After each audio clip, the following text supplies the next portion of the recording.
What's up YouTube? It's your boy Steve coming at you with another video. In today's video we are reacting to the low post. The Milwaukee Bucks situation keeps getting worse, and if you guys don't know by now, I am a big Bucks fan, and yes, we are cooked, not gonna lie, to start off the season. It's not looking too good. Damon Giannis still don't look like they have chemistry. Doc Rivers is my coach in 2024, which is fucking nuts. But yeah, normally I don't make videos discussing teams after 4 or 5 games, but the Milwaukee Bucks have been such a disaster that I had to make an exception. With an underwhelming record of 1-4, which is the worst start to a season that the franchise has seen in the Giannis era. yeah, bro. Offensive rating 24th, defensive rating 24th. Net rating is negative 8.2, bro.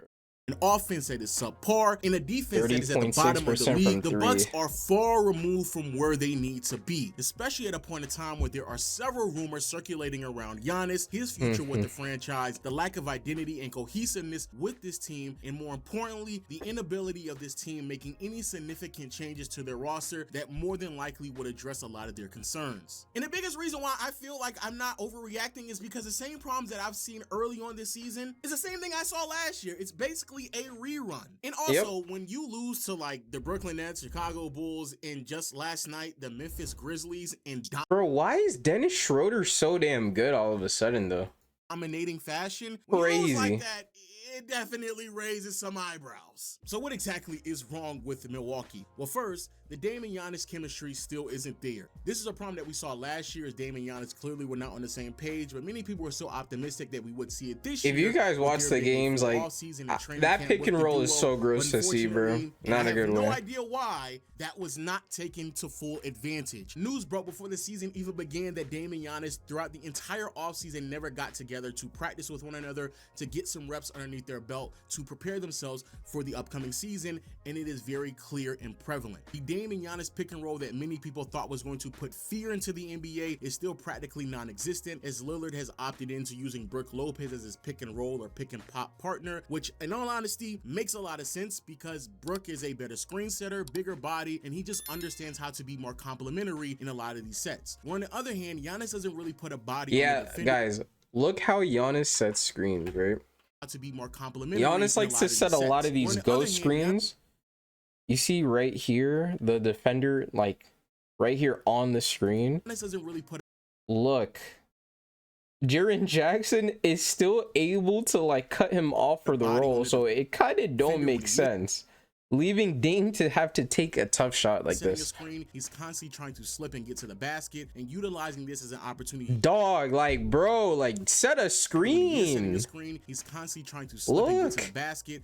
Dude, this is not even a screen. He didn't even get hit.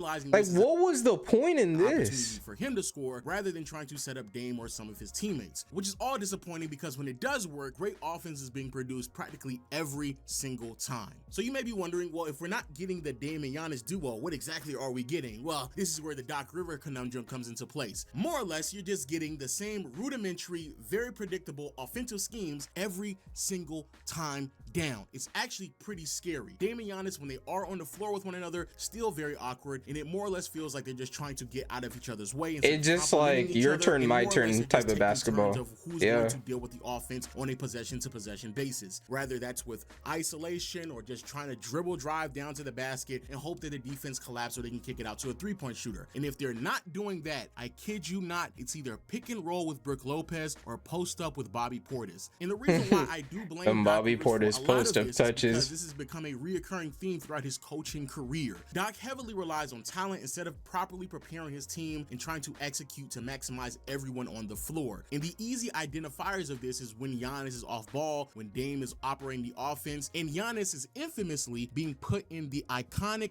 Doc Rivers dunker spot, the same spot that Ben Simmons was placed in, the same spot that DeAndre Jordan was placed in, the same spot that practically every non-floor spacer is put in Doc Rivers' offense, where he doesn't know what to do with them. That's where Giannis is being placed 90% of the time when the the ball is not in his hands is actually really disgusting. No screens being set, poor floor spacing, and overall a team that really lacks an offensive identity, which is why it's not that crazy for me to believe at all that Giannis feels this way only 4 games into the season. And again, it's reoccurring from last year. It's a huge reason why under Doc, the Bucks have a record of 18-22, which is a combined record of last year and so far this season.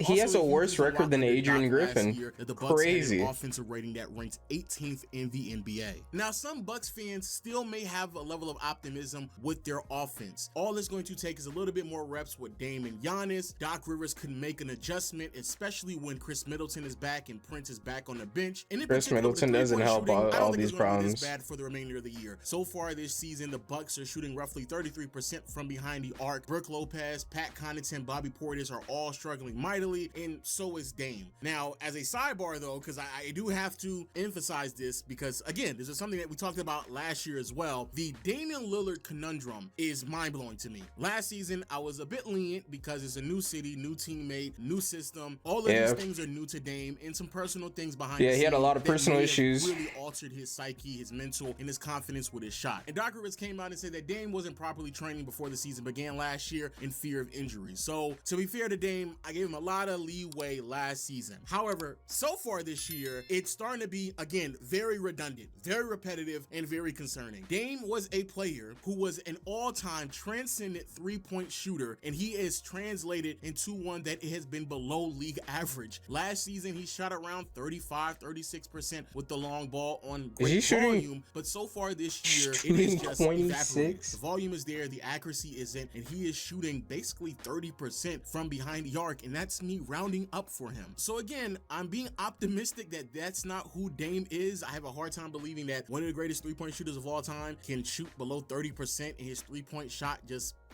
vanishes within a 2-season sample size. I think that's crazy to believe, but I also don't believe that it's that crazy to come to a conclusion that this may be the new version of Dame and he just isn't as potent as he once was. I mean, Dame is 35, I'm pretty sure. However, the one thing that people cannot deny about the Bucks, and in all honesty is probably the other side of his prime, they have moving forward, is their defense. This year, the Bucks already find themselves towards the tail end of the pack in the league, and last year was very similar as they were bottom 10 status in the NBA, which is practically a complete 180 from when Coach Budenholzer was leading this team from a coaching standpoint. We was always top 5, bro. Was able to hang his hat on consistently was the fact that he was able to lead this team to top 5 statuses defensively and peaked at all-time levels throughout certain postseason runs. Where that defense is gone is certainly attributed to the loss of Jrue Holiday. That is undeniable. However, I believe a much bigger reason why the team is struggling defensively is once more because of the lack of leadership from a coaching perspective. Sure, Brook Lopez is also older and Giannis is not the same defender that he once was as well, but there's just certain things that happen on the floor that quite literally does not make any sense. That hurts my heart, bro. Giannis is not the same defender he once was before.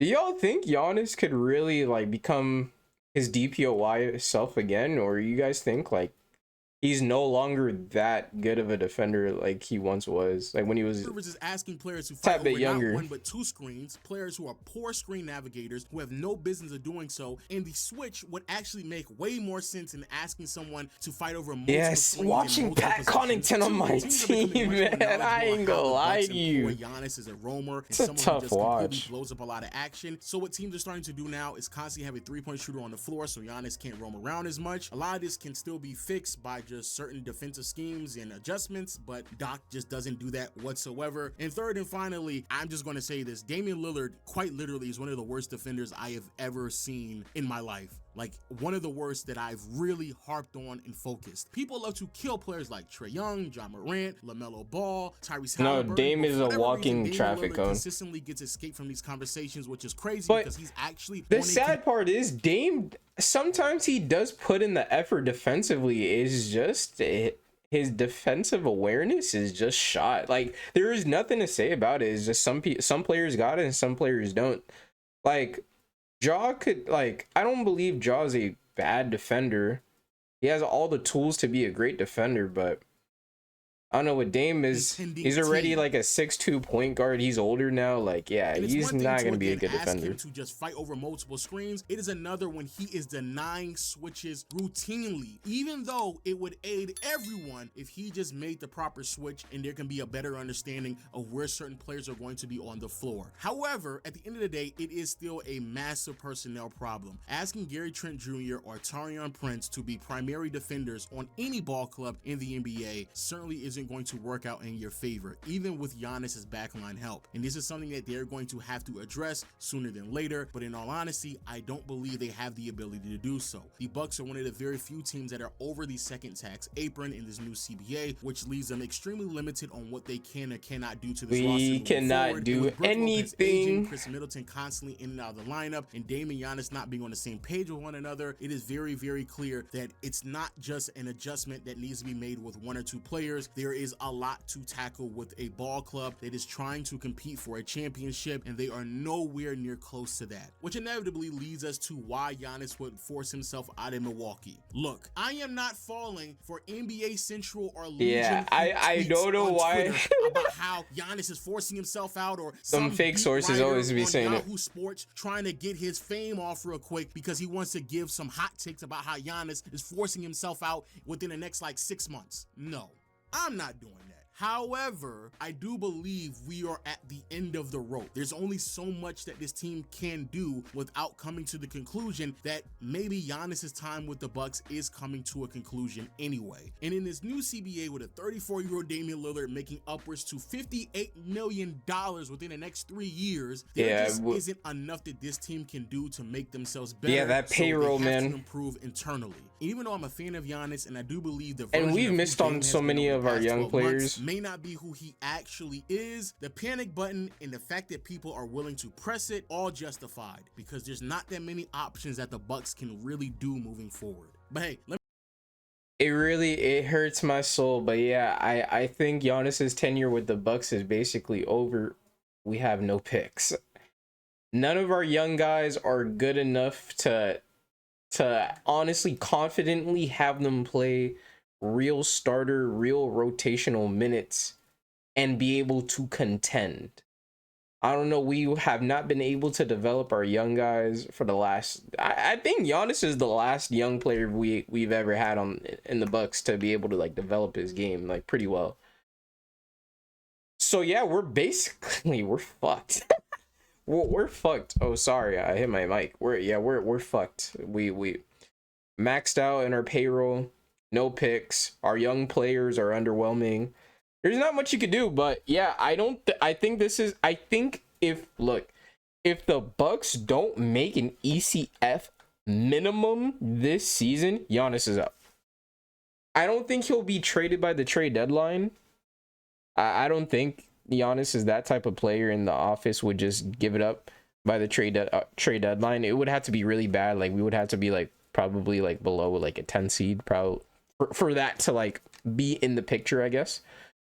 But yeah, like we don't make it to ECF probably in my next summer. Giannis is asking out, or the Bucks are just gonna have to press that reset button, and it's a tough pill to swallow for most Bucks fans, but it's the harsh reality, man. But yeah, it's been your boy Stevo. Make sure to sub up to be part of the Don Clan. We are close to 600 subs. Peace out, Don Clan. Love y'all.